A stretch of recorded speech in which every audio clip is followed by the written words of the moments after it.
Welcome back to this video on how to complete an application form. In section 10 on the third page, we concentrate on the fine details of what materials you propose to use. You need to give us some basic details about the existing construction and what you propose to use on the walls, roof, windows, doors, fences, drives, any external lighting, and any other material that may be important to your application, about the materials you propose to use and those that are already on the building. If you can't give us those details at the moment, it may be that we have to add a condition to the approval requiring you to get these agreed before you start. Not only will this delay the start of your project, but it will also cost you at least £25 to have the secondary application dealt with. This is called a discharge of conditions application.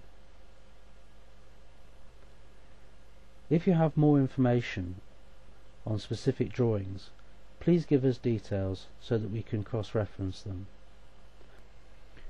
Section 11 deals with some very tedious but very important legal implications. The law governing planning insists that you let us know who owns the land. You must sign at least one of the certificates. If you are the only owner of a property, you must sign Certificate A.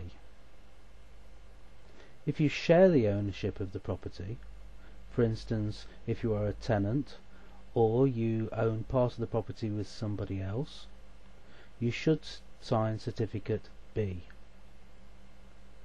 There are two other certificates, C and D.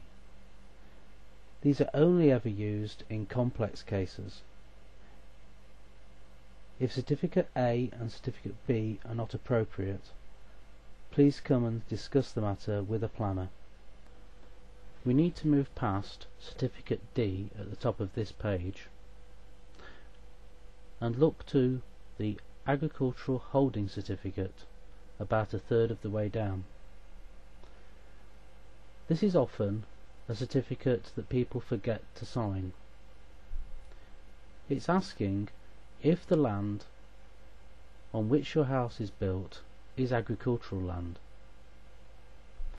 If it is not, which is normally the case, you need to sign underneath bracket A bracket that says none of the land to which the application relates is or is part of an agricultural holding. Section 12 is a checklist of what you need to include in the application pack.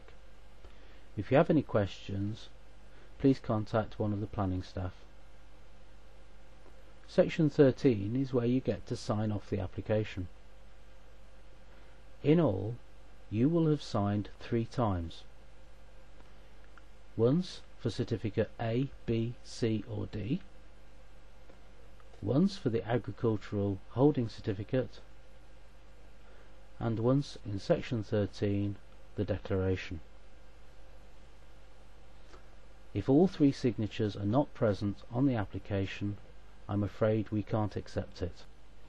Sections 14, 15 and 16 ask you for a little bit more information to help us deal with your application. Please note that information on the application form will be put on the website, so please don't include anything you want to keep personal. Please also note that we do visit every site within the first 2 weeks of the application. We will only contact you if we can't see what we need to see from normal public views. Nearly there. Let's just look at what you need to include with the application form. Firstly, we need a site location plan. This is a plan based on the Ordnance Survey map and is used to locate your property. You must draw a red line around your property so we know which is your land. If you own any other land in the area, for example a garage block, Please outline this in blue. These two colours are specific in the legislation, and I'm afraid we have to insist on red and blue. The legislation also insists that the block plan must be to a scale of 1 to 1250 or 1 to 2500. If you have any difficulties in obtaining such a map, please contact the planning officers, who will be able to help you in this. You also need to provide us with a block plan. This is to a larger scale, 1 to 200 or 1 to 100, and shows all the buildings, trees and other features inside the red line. Please also note that the Council cannot accept drawings on grid paper or on tracing paper, as these are difficult to reproduce and confusing for the people we consult. Please also note that the scales must always be in metric. We cannot accept imperial scale drawings, I'm afraid. We will also need drawings showing what your property looks like now and what it will look like afterwards. You'll need to provide us with elevations of all those sides of the building which are affected. These should be to a scale of 1 to 50. We also need floor plans of all the affected floors. It is usual for the existing walls to be shown in solid black lines, with new work as construction lines. This will help the planner to understand which is the existing and which is the new work.